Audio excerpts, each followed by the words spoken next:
दोस्तों, एक बार फिर से आपका स्वागत है हमारे चैनल पर। कहानी के पिछले भाग में हमने पढ़ा था कि एक अकेला मैं उस भिखारिन से लड़ नहीं सकता था और फिर उसके पूरे गिरोह को पकड़ना बहुत मुश्किल काम था। पुलिस ही सारे मामले को अच्छे से हैंडल कर सकती थी। अब आगे। अगले दिन भिखारिन सूट लेने आई तो मैंने बिना कुछ कहे सूट उसे दे दिया। फिर काम वाले लड़के को दुकान पर बिठाकर मैं पुलिस स्टेशन की तरफ रवाना हुआ। पुलिस स्टेशन पहुंचकर मुझे आधा घंटा इंतजार करना पड़ा और फिर इंस्पेक्टर के फ्री होने पर मैंने उसके पास जा पहुंचा। इंस्पेक्टर के पूछने पर मैंने सब कुछ बता दिया, जिसे सुनकर इंस्पेक्टर ने कहा कि वह खुद इस मामले को हैंडल करेगा। पुलिस वाले ने कहा कि तू हमें बस उस जगह की लोकेशन बता दो या फिर हमारे साथ चलो। मैंने इंस्पेक्टर को उस जगह के बारे में बता दिया और कहा, मैं आपके साथ ही जाऊंगा ताकि सब कुछ अपनी आंखों से देख सकूं। मैं इंस्पेक्टर से कुछ देर और बात की और फिर वहां से निकल आया। रूटीन के मुताबिक काम निपटाए।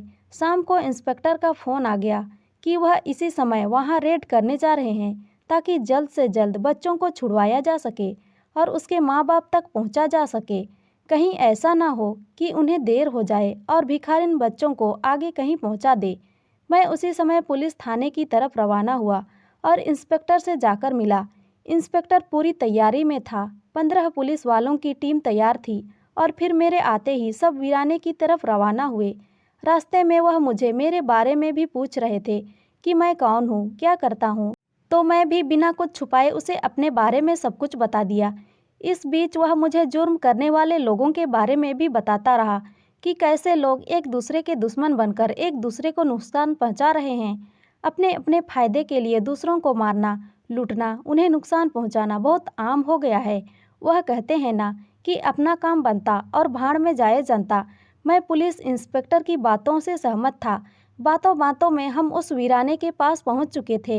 इंस्पेक्टर ने गाड़ियों को कुछ दूर ही रुकवा लिया था और अपने पुलिस कर्मियों को कहा कि झोपड़ियों के चारों तरफ से घेरने को बोल दिया। सारे पुलिस कर्मियों ने झोपड़ियों को चारों तरफ से घेर लिया। मैं गाड़ी के अंदर ही बैठा था क्योंकि पुलिस इंस्पेक्टर ने मुझे बाहर आने से मना कर दिया था कि बाहर आने में तुम्हें खतरा हो सकता है।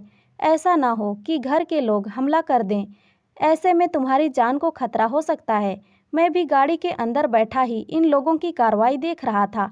झोपड़ियों को घेर लिया गया था और इंस्पेक्टर अब भिखारिन को बाहर आने के लिए कह रहा था।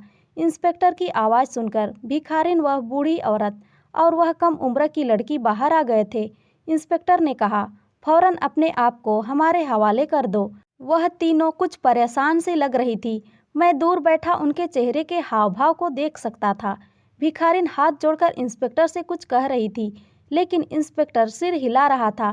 थोड़ी देर में झोपड़ी से बच्चे भी बाहर आ गए थे और यह सब कुछ देख रहे थे और रो रहे थे। इंस्पेक्टर ने अपने पुलिस कर्मियों को समझाया कि वह इन तीनों को गिरफ्तार कर ले। वह तीनों रोती हुई हाथ जोड़ रही थी, लेकिन इंस्पेक्टर नज़रअंदाज करते हुए हथकड़ियाँ डालकर उन तीनों को वैन में डाल चुका था। कुछ देर बाद झोपड़ियों की तलाशी ली गई, लेकिन कुछ भी खास नहीं मिला। किसी तरफ से कोई मामला भी नहीं हुआ था। शायद उसके साथी ही कहीं कुछ छुपकर बैठे हुए थे या यहाँ मौजूद नहीं थे। सारे बच्चे रो रहे थे, लेकिन उन्हें जल्दी ही जीपों में सवार कर लिया गया और फिर वापस थाने की तरफ चल दिए। मैंने इंस्पेक्टर से बात करके विश्वास लिया कि वह बच्चों को उनके घर तक पहुंचा देगा। इस केस के लिए अलग से फाइल तैयार कर ली गई थी और उन तीनों भिखारिनों को जेल में बंद कर दिया गया था। मैं बहुत रिलैक्स होकर घर वापस आ गया था। मैंने एक बहुत ही अच्छा काम किया था, तो मैं अंदर से बहुत खुश था। घर आने के बाद मैंने सब कुछ अपनी पत्नी को बताया, जिसे सुनकर वह भी खुश हो गई थी कि चलो सब कुछ अच्छे से हो गया और किसी तरह का कोई नुकसान भी नहीं हुआ। मैंने भी सोचा कि चलो बेसहारा बच्चों को उनके माँ बाप तो मिल जाएंगे। अगले दिन मैं अपनी दुकान पर आ गया था। रूटीन के अनुसार वह भिखारिन ना आई थी और आती भी कैसे, वह तो जेल में थी। मैं भी सुकून से बैठा ग्राहक के आने का इंतजार कर रहा था, लेकिन 12 बज गए थे और कोई भी ग्राहक नहीं आया था। मैं सामने वाली दुकान की तरफ देखने लगा, जहां आज मेरी दुकान से भी ज़्यादा भीड़ लगी हुई थी। दोपहर से शाम हो गई, मगर सिर्फ एक ही ग्राहक आया था और सिर्फ एक सूट लेकर चला गया था। मैं कुछ परेशान हुआ क्योंकि एक बार भी फिर से वही स्थिति हो गई थी जो उस भिखारिन के आने से पहले होती थी। अगले 2 दिन ऐसे ही निकल गए थे, मगर दुकान पर कोई भी ग्राहक नहीं आता था। कमाई बिल्कुल ना के बराबर हो गई थी। मेरी दुकान पर काम करने वाला लड़का भी परेशान था कि अगर ऐसा ही रहा तो फिर उसकी नौकरी चली जाएगी। मैं भी परेशान था कि अगर ऐसा ही रहा तो मैं इस लड़के को काम पर नहीं रख पाऊंगा। भला मैं उसे सैलरी कहाँ से दूंगा? मैं सोच में पड़ गया था। भिखारिन ना आती थी तो मेरी दुकान पर भीड़ कम हो गई थी। अब तो मुझे ऐसा लगा जैसे मुझे उसकी बद्दुआ लग गई है। लेकिन वह मुझे बद्दुआ कैसे देती? उसे तो पता ही नहीं था कि उसका राज मैंने जाकर पुलिस को बताया है। मैं बहुत परेशान रहने लगा था क्योंकि दिन ब दिन मेरी दुकान पर जो लोग आते थे वह भी आना बंद हो गए थे। मैं सारा सारा दिन दुकान पर मक्खियाँ मारा करता था और ग्राहकों का इंतजार करता रहता। मैं अपनी पत्नी को अपनी परेशानी बताई तो वह भी चिंता में पड़ गई थी, लेकिन उसका हल तो उसके पास नहीं था।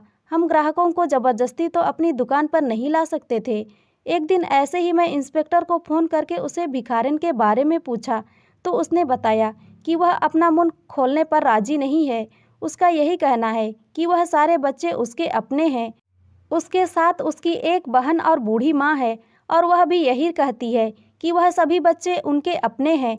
उन्होंने कहीं से भी चोरी नहीं की है, ना ही वह बच्चों को मांगने पर मजबूर करते हैं और ना ही वह बच्चों को बेचते हैं। उनका संबंध किसी भी गिरोह से नहीं है।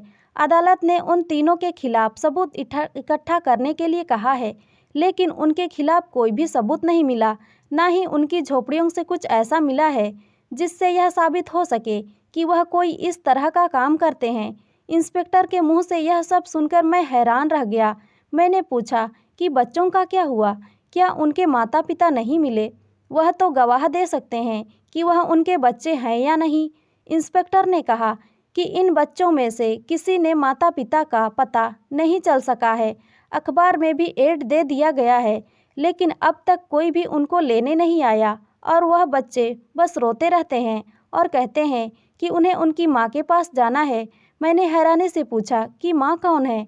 इंस्पेक्टर ने बताया कि वह अपनी माँ यानी उसी भिखारन को कहते हैं जिसके खिलाफ आपने कहा था कि यह बच्चों को कैद करके रखती है। उसी भिखारन को अपनी माँ कहते हैं। बूढ़ी औरत को नानी और उस कम उम्र की लड़की को मासी कहते हैं। इस पर इंस्पेक्टर कुछ और भी बोल रहा था, लेकिन मैं तो इतनी सी बात सुनकर ही हैरान रह गया था कि आखिर यह सब हो क्या रहा है। मुझे कुछ भी समझ नहीं आ रहा था। मैंने फ़ोन बंद कर दिया। कुछ तो अजीब था जो हमारी आंखों से छुपा हुआ था। कहानी का अगला भाग जानने के लिए हमारे साथ जुड़े रहिए और हमारे चैनल को लाइक, शेयर और सब्सक्राइब ज़रूर करिए। धन्यवाद।